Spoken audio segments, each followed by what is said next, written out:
Workers हैं उनके मानदेय में 400 रुपए मासिक की बढ़ोतरी हमने कर दी है, उसका लाभ उनको मिल रहा है। मुझे बताते हुए कि माननीय प्रधानमंत्री श्री नरेंद्र मोदी जी ने स्वतंत्रता दिवस 2023 के अवसर पर लखपति दीदी योजना शुरू की थी। उन्होंने इसकी घोषणा की थी। इस योजना के माध्यम से प्रदेश की महिलाओं को कौशल विकास प्रशिक्षण देकर सूक्ष्म उद्योग स्थापित करने में सहायता प्रदान की जा रही है। उन लखपति दीदी को उनको मजबूत किया जाए, उनको आगे किया जाए, उनको कौशल प्रशिक्षण देने का काम हमारी सरकार कर रही है। मुझे खुशी है बताते हुए कि प्रदेश में 5 लाख महिलाओं को हमने टारगेट रखा है कि हम हरियाणा प्रदेश के अंदर 5 लाख महिलाओं को लखपति दीदी बनाने का हम काम करेंगे। अब तक हमने हरियाणा प्रदेश के अंदर जो हमने गति से काम किया है, 1,85,000 महिलाओं को लखपति दीदी बनाने का काम हमारी सरकार ने किया है। मुझे ये भी खुशी है कि नारी शक्ति आज हर क्षेत्र में अपनी उपस्थिति दर्ज करा रही है। पहले किसी ने सोचा भी नहीं था कि घर परिवार और बच्चों की जिम्मेवारी संभाल रही महिलाएं ड्रोन भी उड़ा सकेंगी। ये अगर किसी ने इस ड्रोन का प्रकल्प लेकर के आए कि महिलाओं को सशक्त और मजबूत करना है, उनको आत्मनिर्भर बनाना है, ये अगर कोई सोच सकता है तो देश के यशस्वी प्रधानमंत्री ये नरेंद्र मोदी जी की ही सोच हो सकती है। और उन्होंने इस ड्रोन दीदी के माध्यम से महिलाओं को सशक्त और आत्मनिर्भर करने का काम आदरणीय प्रधानमंत्री नरेंद्र मोदी जी ने किया है। हमने नमो ड्रोन दीदी के दृष्टिकोण को आगे बढ़ाने के लिए 5,000 महिलाओं को ड्रोन पायलट प्रशिक्षण देने का हमने संकल्प लिया है कि उनको प्रशिक्षण दे करके उनको आत्मनिर्भर बनाने का काम हमारी सरकार करेगी। मुझे खुशी है बताते हुए कि हमने अब तक 100 महिलाओं को ड्रोन उड़ाने का प्रशिक्षण दे करके उनको 8 लाख रुपया ड्रोन के लिए, मुफ्त में ड्रोन देने के लिए भी हमने उनको दिया है। ऐसी 100 बहनों को पहले प्रशिक्षण दिया है, फिर उनको फ्री में 8 लाख रुपए का ड्रोन भी दिया है। और मुझे ये बताते हुए कि अगर ड्रोन की कीमत 8 लाख रुपए से ज्यादा है तो उसकी अतिरिक्त राशि उसका सारा का उसको बैंक से दिलवाने का काम करें। 8 लाख तो सरकार देगी, परंतु अगर वो 8 लाख से ज्यादा का ड्रोन आता है तो उसको बैंक से लोन दिलवाने का काम करेंगे और उस लोन का सारा ब्याज वो हरियाणा सरकार देगी। ये भी निर्णय हमने किया है। हमने आदरणीय प्रधानमंत्री जी के क्योंकि उनका बहुत ही फेवरेट विषय है बेटी बचाओ बेटी पढ़ाओ अभियान को और तेज गति देने के लिए सभी महिला सरपंचों को हमने अभी पिछले दिनों जो हमारी गांव की महिला सरपंच है उनको ब्रांड एम्बेसडर बनाने का गांव के अंदर बेटी बचाओ बेटी पढ़ाओ के लिए ये भी निर्णय हमने लिया है। मुझे खुशी है आप सबके बीच में बताते हुए कि हमने इन 100 दिनों के अंदर हमने जो संकल्प किया था कि मुख्यमंत्री, क्योंकि लगातार युवा हमारे पास आ रहे थे, क्योंकि आज मैं 100 दिन के ऊपर प्रेस कर रहा हूँ, क्योंकि फिर भी बीच बीच में हमने, क्योंकि जब विपक्ष इस प्रकार की गतिविधियों में शामिल होता है और इस प्रकार की बातें करता है, एक तरफ तो वो बोलते हैं कि बेरोजगारी फैल रही है विपक्ष के लोग। अरे 10 वर्ष वो भी रहे थे, हरियाणा प्रदेश के मुख्यमंत्री रहे, उनको तब तो बेरोजगारी दिखाई नहीं दी।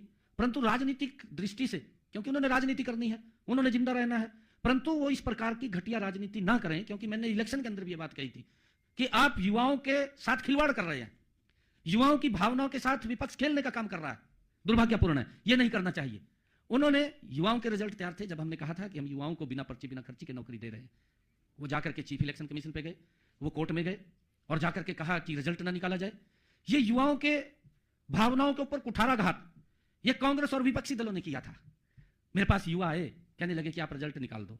मैंने कहा कि मैं तो नहीं निकाल सकता रिजल्ट, तो क्योंकि मखा कांग्रेस के लोग वो चीफ इलेक्शन कमीशन पे गए और उसने लेटर निकाल दिया है कि जब तक कोड ऑफ कंडक्ट लगा हुआ है तब तक आप कोई भी रिजल्ट नहीं निकालेंगे। और किस प्रकार से उनकी भावनाओं के साथ खेल रहे थे, किस प्रकार की बातें इलेक्शन में कर रहे थे। वो ये बात बोल रहे थे कि मेरे हिस्से में 2000 आएंगी, मैं अपने हिस्से की नौकरी दूंगा। कोई बोल रहा था कि मेरे जितने हिस्से में आएंगे उतनी नौकरी दूंगा। और यहां तक कि एक व्यक्ति तो उनका जो प्रत्याशी था, चुनाव लड़ रहा था, वो ये कह रहा था कि मुझे 50 वोट दो, मैं 50 वोट पे एक नौकरी दूंगा। अरे किस प्रकार से उनकी भावनाओं के साथ खेल रहे थे, किस प्रकार से खिलवाड़ कर रहे थे। अरे जिस प्रकार का 2014 से पहले का सिस्टम था उस सिस्टम को दोबारा स्थापित करना चाहते थे। युवाओं के अंदर भय था। युवा मेरे पास आए, युवा रो रहे थे, युवा ये कह रहे थे कि आप रिजल्ट निकालिए। मैंने कहा कि मैं रिजल्ट नहीं निकाल सकता जब तक, परंतु मैंने उनको एक इंश्योरेंस दिया, मैंने उनको एक आश्वासन दिया कि मैं सब बाद में लूंगा, पहले मैं आप लोगों को ज्वाइनिंग लेटर दूंगा। और मुझे खुशी है इस बात को बताते हुए कि हमने युवाओं की उस भावना को, उस विश्वास को कायम रखा है। और हरियाणा प्रदेश के लोगों का मैं दिल से धन्यवाद करता हूं, उन परिवारों का धन्यवाद करता हूं कि जिन्होंने इस सरकार के अंदर तीसरे टर्म में एक बड़े मैंडेट के साथ विश्वास व्यक्त किया है। मेरी सरकार की जिम्मेवारी है कि हम युवाओं के उस भावना को किसी भी ऐसे व्यक्ति से कुचलने नहीं देंगे जो कुचलने की कोशिश कर रहे थे। हम उनको बाहर करने का काम किया। मैंने युवाओं से यह आश्वासन दिया कि मैं सब बाद में लूंगा, परंतु पहले आपको ज्वाइनिंग लेटर दूंगा, ज्वाइनिंग कराऊंगा। और मुझे खुशी है कि हम उस संकल्प के ऊपर पूरा उतरे हैं। हमने 25,000 युवाओं को पहले ज्वाइनिंग दिया, फिर मैंने अपने ज्वाइनिंग के ऊपर साइन किया, रजिस्टर में बैठ करके पहले उनको मिला। ये मेरे लिए बड़ी खुशी की बात है और मुझे बड़ा गर्व भी होता है। और आगे भी मैं हरियाणा प्रदेश के युवाओं को यह कहना चाहूंगा आज, क्योंकि ये बड़ा मार्मिक विषय है, क्योंकि कांग्रेस और अन्य जो दल हैं वो उनकी भावनाओं के साथ खिलवाड़ करते हैं। गरीब व्यक्ति तो सोच भी नहीं सकता था कि उसका बच्चा सरकारी नौकरी लग जाएगा। आज अगर सोच बनी है तो ये सोच ऊपर आ जाएंगे विशाल, यहाँ जो इधर आ जाओ, यहाँ सर थोड़ा जल्दी निकलवा दो ना।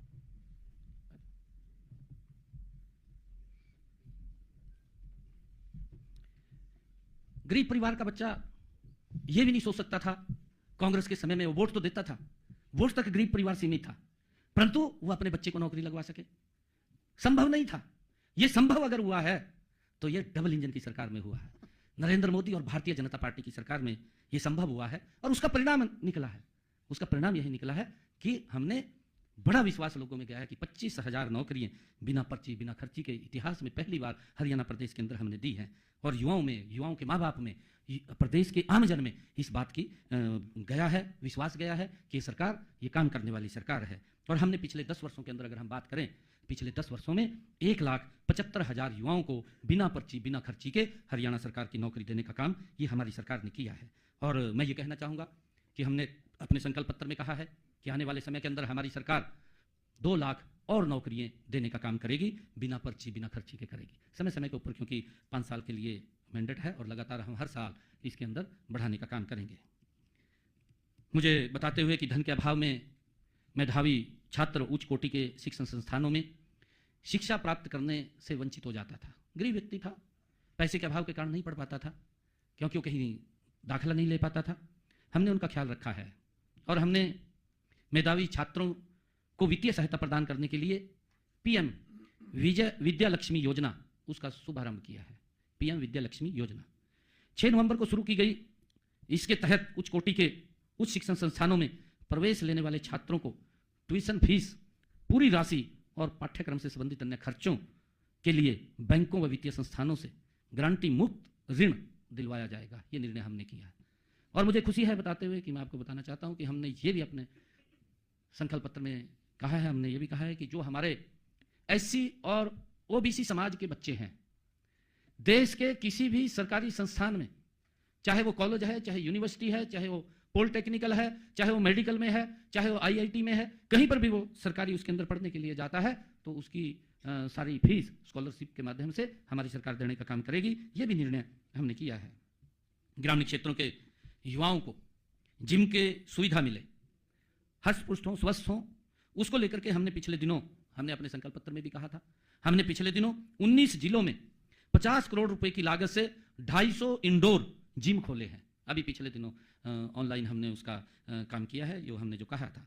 हमारे युवाओं ने खेलों में प्रदेश और देश का नाम दुनिया भर में चमकाने का काम वो हमारे हरियाणा के युवाओं ने किया है। हमें गर्व है कि हमारे ऐसे 11 प्रतिभाशाली खिलाड़ियों को माननीय राष्ट्रपति महोदय श्रीमती द्रौपदी मुर्मू जी ने हाल ही में उनको सम्मानित किया गया। इनमें से एक खिलाड़ी को मेजर ध्यानचंद खेल रत्न अवार्ड से सम्मानित किया गया, 10 खिलाड़ियों को अर्जुन अवार्ड से सम्मानित किया गया, एक कोच को द्रोणाचार्य अवार्ड से सम्मानित किया गया है। इन सब खिलाड़ियों और इनके माता पिताओं को, क्योंकि उनकी बड़ी मेहनत होती है और सरकार मजबूती से उनके पीछे खड़े होकर के उनको आगे बढ़ाने का काम करती है। और उनके प्रशिक्षक जो उनको ट्रेनिंग देते हैं, उनके ट्रेनर्स, उनको सबको मैं बहुत बहुत शुभकामनाएं और बधाई देता हूं।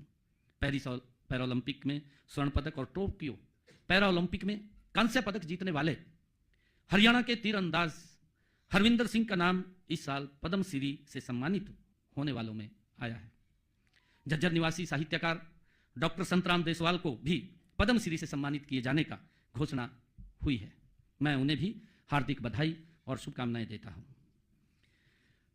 मुझे खुशी है कि तीसरे कार्यकाल में पहले विधानसभा सत्र में हमने जो हमारे HKRN के कर्मचारी थे, पार्ट 1 और पार्ट 2 के कर्मचारी थे, जिनकी सर्विस 5 साल पूरी हो गई थी, ऐसे सब युवाओं को हमने विधानसभा के अंदर बिल ला करके कैबिनेट में पहले पास किया, फिर विधानसभा में बिल लेकर के आए और उनकी सेवाओं को सुरक्षित करने का निर्णय ये हमारी सरकार ने किया है। और इसी तरह हमने तकनीकी शिक्षा विभाग के अतिथि संकाय व अतिथि अनुदेशकों और कॉलेज के एक्सटेंशन लेक्चरर व अतिथि अध्यापकों को सेवाओं को भी हमने सुरक्षित करने का काम किया है। राज्य सरकार के कर्मचारियों और न्यायिक अधिकारियों की किसी की अगर कोई डेथ हो जाती है, उनकी सह सेवानिवृत्ति ग्रेजुटी की अधिकतम सीमा जो पहले 20 लाख रुपए थी उसको बढ़ा करके हमने 25 लाख रुपए किया है। ये भी हमने कहा था। हमने ये भी कहा था अपने संकल्प पत्र के अंदर, इसको पूरा किया है कि जो हमारे केंद्रीय सशस्त्र बलों और केंद्रीय सशस्त्र पुलिस बलों के कर्मियों के युद्ध में मृत्यु हो जाने पर या शहीद हो जाने पर उनके परिवारों को दी जाने वाली सहायता, पहले वो 50 लाख रुपए थी, हमने संकल्प पत्र में कहा था कि हम इसको 1 करोड़ रुपए करेंगे और हमने उसको कर दिया है। अब 1 करोड़ रुपया उन परिवारों को सहायता देने का काम हमारी सरकार कर रही है। हमने किसान हित में भी जो बात कही थी उसको पूरा किया है।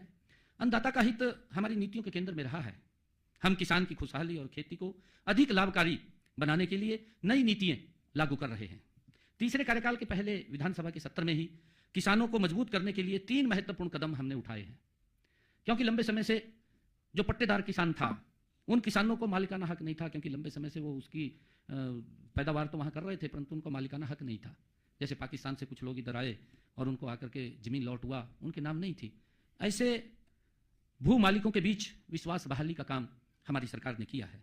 आप सभी जानते हैं कि पहले भू मालिकों और काश्तकारों में के बीच जमीन के कब्जे तथा मुआवजे इत्यादि को लेकर विवाद वो लिटिगेशन कोर्ट में चलते रहते थे, परंतु हमने निर्णय किया है कि ऐसे पट्टेदार किसानों को, ये विधानसभा के अंदर बिल लेकर के आए और उसके अंदर हमने पास किया कि कलेक्टर रेट लेकर के ऐसे किसानों को, कलेक्टर रेट भी 19 नवंबर 2024 को हम लेकर के आए।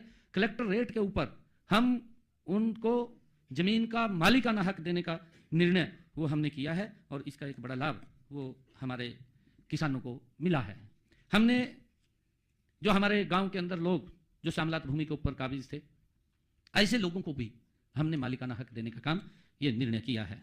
तीसरा, गांव में जो पंचायती भूमि के ऊपर जिन्होंने मकान बना लिए, लंबे समय से वो कोर्ट के अंदर चक्कर काट रहे थे, कोई ना कोई शिकायत हो जाती थी, शिकायत होती थी तो कोर्ट आदेश कर देता था कि जमीन को खाली करें, मकान गिर जाते थे, दिक्कतें आती थी, परंतु उस दिक्कत को हमने दूर किया है कि अगर 20 वर्ष से ज्यादा कोई भी व्यक्ति पंचायती भूमि के ऊपर उसने मकान बनाया है, वो बैठा है, कलेक्टर रेट लेकर के 500 वर्ग गज तक वो जमीन को अपने नाम करा सकता है। यह भी निर्णय हमने उसको मालिकाना हक देने का काम हमने जो संकल्प पत्र में कहा था उसको पूरा किया है। हमने हरियाणा देश का पहला ऐसा राज्य बन गया है कि हमने पिछले दिनों कहा था, अपने संकल्प पत्र में भी इसको कहा था, हमने कहा था कि हम हरियाणा के अंदर अपने किसान की 24 फसलें एमएसपी पर खरीदने का काम ये हमारी सरकार करेगी और उसको लेकर के हमारी सरकार लगातार इस काम को आगे बढ़ा रही है। पहला देश का राज्य हरियाणा है जो अपने किसान की 24 फसलें 100% फसल एमएसपी पर खरीद रही है। हमारे विपक्ष के जो लंबे समय तक काबिज रहे हैं, नेता रहे हैं, जो स्वामीनाथन जो रिपोर्ट थी जिसके वो चेयरमैन भी रहे हैं, वो आज प्रेस कॉन्फ्रेंस में पूछते हैं कि 24 कौन सी फसल है, उसके नाम बताएं। भाई नाम भी बता देंगे, जब अगर आपको नहीं पता है, हमें तो पता है ना 24 कौन सी फसल है, हम बता देंगे, परंतु आप फिर किसान का क्या लाभ करेंगे जब आपको यही नहीं पता है कि 24 कौन सी फसलें हैं। जो भी फसलें हैं हरियाणा प्रदेश के अंदर, जितनी भी फसलें हैं मैं बताना चाहता हूं उसके अंदर, अगर उनको ध्यान में नहीं है, धान की फसल है, ज्वार की फसल है, बाजरा की फसल है, रागी है, मक्का है, तुर है, मूंग है, उड़द है, मूंगफली है, सूरजमुखी है, सोयाबीन है, तिल है, काला तिल है, कपास है, गेहूं है, जौ है, चना है, मसूर है, रेपसीड है, सरसों और सैफ फ्लावर है, तोरिया है, कोपरा है और छिलका रहित नारियल है, जूट है। ये 24 फसलें हैं। अगर भाई उसको नहीं पता है तो मेरे से एक कॉपी ले ले और वो सारे किसानों को पढ़ाए, भैया ये फसल आप बोते हैं, आप बोइए, उनको कैसे लाभ करेंगे वो किसान का जब उनको यही मालूम नहीं है कि हमारे हरियाणा प्रदेश के अंदर कितनी फसलें होती हैं। कम से कम उसका तो ध्यान करना चाहिए, तभी तो लाभ देंगे हम। जब उनको मालूम नहीं है, कहा जी 24 फसलें इनका नाम बताओ, ये नाम भी बता दिए मैंने, तो सुने होंगे जरूर। हमने मेरा नाम पूजा गोयल है। मैंने टोटलमेंट ज्वाइन किया 2019 अगस्त। हरियाणा के अंदर जो खरीफ सीजन है, खरीफ सीजन 2024 में कम बारिश हुई। हमारी कैबिनेट ने निर्णय किया कि किसानों के खर्चे ज़्यादा हो रहे हैं, उनके खर्चे कम होने चाहिए, और हमारी कैबिनेट ने निर्णय किया कि किसानों के खाते में 2000 रुपये प्रति एकड़ बोनस के रूप में पहुंचाने का काम हमारी सरकार करेगी। कैबिनेट ने निर्णय किया, मुझे खुशी है, आज हरियाणा प्रदेश के किसानों के खाते में 1345 करोड़ रुपए की राशि किसानों के खाते में उस धान की फसल के अंदर बरसात कम होने के कारण उनके खर्चे कम हो, हमने पहुंचाने का काम किया है। इसका एक बड़ा लाभ मेरे हरियाणा प्रदेश के किसानों को मिला है। हमने हरियाणा के अंदर प्रधानमंत्री किसान सम्मान निधि, ऐसे 18वीं किस्त चली गई है, लगातार 2000 रुपए 4 महीने के बाद उनके खाते में पहुंचाने का काम आदरणीय प्रधानमंत्री नरेंद्र मोदी जी कर रहे हैं। अगर हम बात करें, आज 342 करोड़ ऐसे किसान हैं जिनके बैंक खाते के अंदर 6203 करोड़ रुपए की राशि पहुंचाई गई है पूरे देश के अंदर प्रधानमंत्री किसान सम्मान निधि के माध्यम से। कांग्रेस के लोग बताएं, किसानों के हित में क्या काम किया है? राजनीति तो करते हैं किसान के नाम की, परंतु उनके हित के अंदर क्या कदम उठाने हैं वो दिमाग शून्य है, कोई दिमाग नहीं है। भाई किसानों को मजबूत भी करना है, अन्नदाता है, हमारे लिए प्रिय है, हम उसकी मजबूती के लिए एक एक कदम उठा रहे हैं, उनको मजबूत कर रहे हैं। हमारे हरियाणा के अंदर हमने 19 लाख ऐसे किसान हैं जिनके खाते के अंदर प्रधानमंत्री किसान सम्मान निधि वो लगातार पहुंच रही है पराली के प्रबंधन के लिए। क्योंकि दिल्ली के अंदर अब इलेक्शन चल रहा है, वहां के मुख्यमंत्री केजरीवाल साहब पर्ची दी है, भाई पीछे थे पर्चियो दी है, कहा जी 1:15 हो गया, अरे भी आधा भी नहीं कहा आपने कराया। ये 100 दिन के काम है, 100 दिन के काम है, गति से काम हो रहे हैं, बताने तो पड़ेंगे। आपकी तरफ से तो नहीं ना कुछ है, फिर ठीक है, ये पर्ची आप पकड़ो भाई। ठीक ठीक है। पराली प्रबंधन को लेकर के हमने हरियाणा के अंदर बहुत अच्छा काम किया है। मैं अभी बता रहा था कि अगर और कुछ नहीं मिला दोष दे दो हरियाणा के किसान को। ये केजरीवाल दिल्ली के अंदर बैठा है, अपने जहां उसकी सरकार है वहां तो रोक नहीं रहा, हरियाणा के किसान को दोष दे रहा है। पंजाब के किसान को भी दोष दिया है, पंजाब के किसान को भी उसने बड़ा बुला बोला है कि ये पराली को जलाते हैं। भाई तो तेरे हाथ में चाबी आ गया, ये भी तो उस व्यवस्था को ठीक कर दे, ठीक नहीं किया। हमने हरियाणा के अंदर पराली प्रबंधन को लेकर के काम किया है, माननीय सर्वोच्च न्यायालय ने भी उसकी प्रशंसा की है। मैं हरियाणा के किसान का दिल से धन्यवाद करता हूं कि हमने जो नीति बनाई है उसके अंदर आगे बढ़कर के उन्होंने सहयोग किया और हमने उनके अवशेषों को प्रबंधन संयंत्रों पर अनुदान के रूप में 10,393 मशीनों के लिए 122 करोड़ रुपया हमने किसानों को देने का काम किया है, ताकि पराली के लिए उचित प्रबंध हो सके, किसान पराली ना जलाए और ये पोल्यूशन ना फैले। हमने ये इसके लिए काम किया है। हमने ये भी काम किया है कि जो हमारे किसान हैं, क्योंकि मेरे को वो मिले थे आकर के, और जब आकर के मिले कि हमारे खेत में बड़े टावर वो लगा देते हैं, उसके लिए हमें कुछ उसका लाभ नहीं मिलता, हम जमीन के अंदर भी हमारी उसकी कीमत कम हो जाती है, तो हमने उसके ऊपर एक पॉलिसी बनाई हमने जो किसानों के हित के अंदर अलग से एक नीति बनाई। हाई टेंशन बिजली की लाइनों के लिए हमने मुआवजा नीति बनाई और मुआवजा हमने दिया है कि जहां वो टावर लगेगा उस जमीन का मुआवजा 200% ज्यादा दिया जाएगा, जो उसका कलेक्टर रेट होगा, जो उसका वहां मार्केट रेट होगा, मार्केट रेट का 200% ज्यादा देने का निर्णय हमने अपनी पॉलिसी के अंदर किया है। और जो उस टावर की तारें उस खेत के अंदर से जाएंगी, उसके नीचे जो जमीन आएगी, उस जमीन का 30% जो मार्केट रेट उस जमीन का होगा, 30% ज्यादा उसका मुआवजा देने का निर्णय वो हमने किया है। उसके लिए हमने ये मुआवजा नीति बनाई है, इसका लाभ हमारे किसानों को मिल रहा है। हमने प्रदेश की गौशालाओं के लिए भी, उनके गौशालाओं के चारे के लिए 216 करोड़ 25 लाख रुपए की राशि हमने जारी की है, ताकि गौ माता को चारे के लिए कोई दिक्कत ना आए, उस समस्या का हमने समाधान किया है। हमने अपने संकल्प पत्र में कहा था कि अभी पिछले दिनों देश के यशस्वी प्रधानमंत्री आदरणीय नरेंद्र मोदी जी ने 9 दिसंबर 2024 को जो उचाणी करनाल के अंदर, करनाल जिला के उचाणी गांव के अंदर महाराणा प्रताप बागवानी विश्वविद्यालय स्थापित हो रहा है, उसका शिलान्यास किया है। 65 एकड़ के अंदर यह कैंपस बन रहा है।